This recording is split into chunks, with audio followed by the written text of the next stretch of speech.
Salut à tous, c'est Sylvain. Donc, comme vous avez l'habitude maintenant, on se retrouve pour la vidéo de prono du week-end. Alors, en plus, ce week-end, c'est les matchs que vous avez choisis sur Telegram.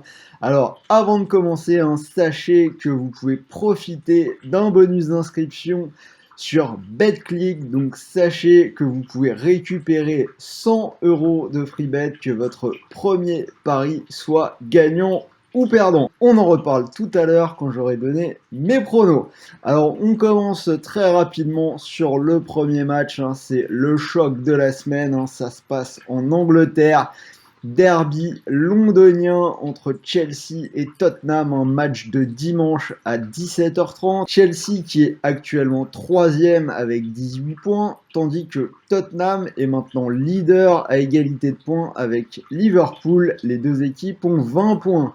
Alors ce match, c'est aussi un duel de coach entre Lampard et Mourinho, le premier ayant été entraîné par le second du côté bien sûr de Chelsea. Alors les deux équipes se sont déjà rencontrées en Coupe de la Ligue cette année et l'ambiance avait été assez tendue au niveau des conférences de presse avec un Mourinho bien provoquant envers Lampard, comme à son habitude, j'ai envie de dire. Côté résultat, donc match nul 1 partout entre les deux équipes et qualification de Tottenham au tir au but. Cela dit, les équipes étaient largement remaniées de part et d'autre.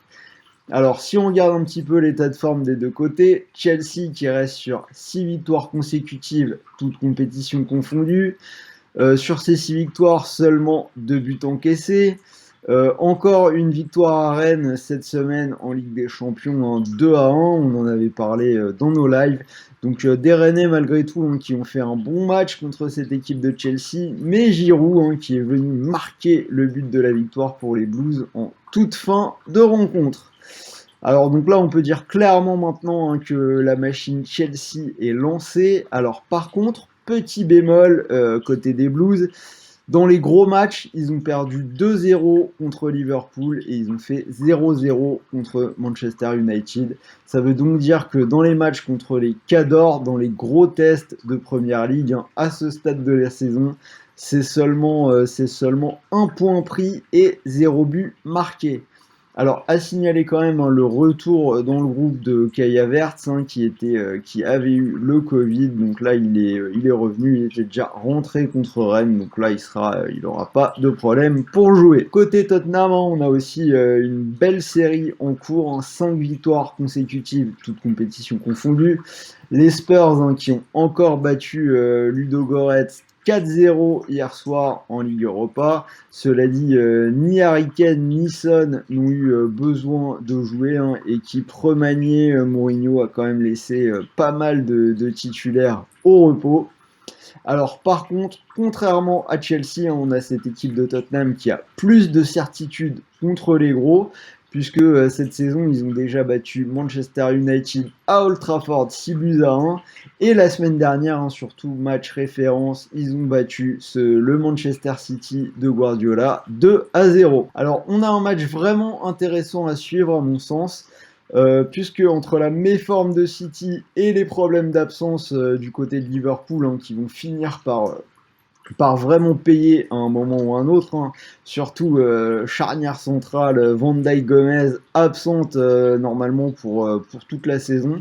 Ça pourrait bien être l'année soit de Chelsea avec son super recrutement, soit l'année de Tottenham quand on sait que les deuxièmes saisons de Mourinho sont généralement couronnées de succès. Donc on pourrait bien avoir un match entre deux prétendants au titre qu'on n'attendait pas forcément en Angleterre.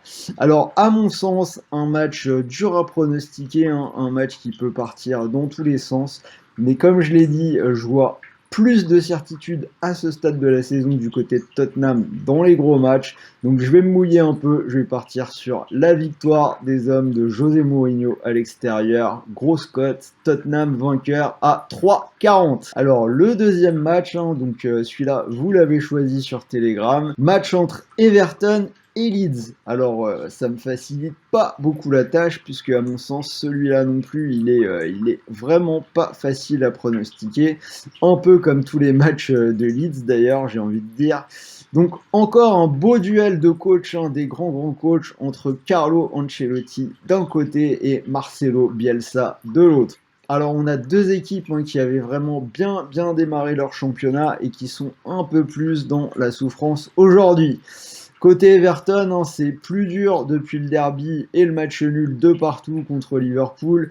Donc si on regarde un peu les résultats, depuis ce match, c'est défaite à Southampton 2-0, défaite à Newcastle 2-1 et défaite à domicile contre Manchester United 3-1. Alors ils ont renoué avec la victoire le week-end dernier, mais ça pas été facile, hein, contre une pourtant faible équipe de Fulham, victoire 3-2. Passons maintenant du côté de Leeds. Donc Leeds, hein, l'équipe qui n'a gagné qu'un seul de ses 6 derniers matchs, hein, malgré un jeu vraiment attrayant.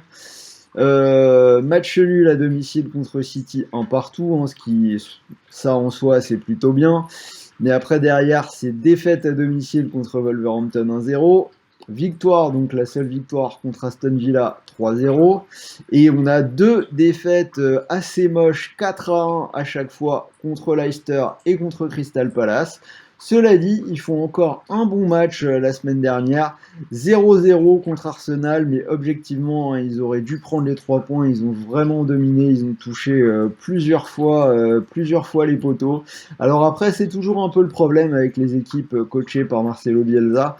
On a toujours l'impression de faire un super match et au final, au coup de sifflet final, on s'est pris 4-1. Alors à signaler que Leeds n'a jamais gagné sur la pelouse d'Everton en première ligue. Donc d'abord quelques news côté groupe, hein. Côté Everton, la nouvelle de la semaine, hein, la blessure de Lucas Digne, hein, qui a priori sera absent 2 mois, hein. Dommage, il était vraiment en pleine forme. Par contre, retour de Richarlison, hein, depuis la semaine dernière, il a déjà apporté pour la victoire contre Fulham. Alors, à mon sens, hein, on a quand même une équipe d'Everton sur ce match-là qui semble un peu mieux armée, qui a récupéré son trident offensif, hein, Richarlison, Calvert-Lewin et Rames Rodriguez. Un historique vraiment en leur faveur, donc je vais partir sur une victoire d'Everton, cote 1,91. Et le dernier match, alors le match de Ligue 1 que vous avez choisi entre Saint-Etienne et le LOSC. Alors là, j'ai de la chance, ça va être un petit peu plus facile pour le prono. Alors cette équipe des Verts, hein, qui a été le tube de l'été en Ligue 1, mais qui a complètement explosé en vol depuis, hein, 7 défaites consécutives. Saint-Etienne qui se retrouve désormais 16e, donc à tel point qu'on commence à se demander, hein, si Puel est toujours l'homme de la situation. Et s'il a bien fait de faire un peu le ménage et d'écarter les cadres, hein. Si vous lisez la presse sportive, il y a encore eu des histoires cette semaine avec Ruffier, hein, de nouvelles sanctions disciplinaires, je ne sais même pas exactement pourquoi. Donc si on regarde un petit peu le parcours des Verts, hein, j'ai parlé de cette série de défaites. Donc défaites contre Rennes, contre Lens, contre Nice, contre Metz, contre Montpellier, contre Lyon dans le derby. Et la semaine dernière, hein, ça perd très sèchement 4-1 contre Brest. Donc sur la série, c'est 17 buts encaissés et seulement 3 buts marqués. Donc une situation qui devient vraiment inquiétante. Et j'ai envie de dire que la réception des Lillois, hein, n'est pas forcément de très bon augure. Cette équipe de Lille, hein, qui est l'équipe de loin la plus impressionnante de Ligue 1 sur ce premier tiers de saison.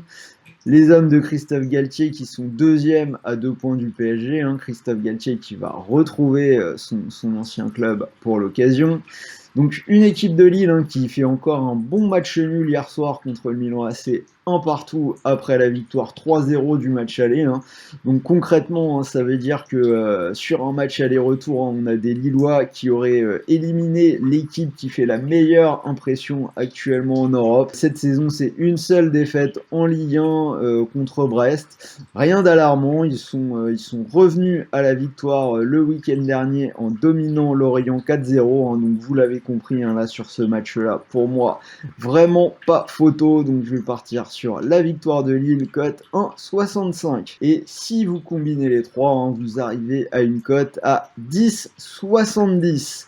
Donc comme je vous l'ai dit, hein, vous pouvez utiliser un bonus. Hein. Donc je rappelle que sur ma dernière vidéo, hein, sur la Ligue des Champions, les 3 pronos étaient passés, hein, pour une cote supérieure à 6. Donc cette semaine, c'est 10,70. Donc je vous l'ai dit, vous pouvez profiter du bonus d'inscription de BetClick.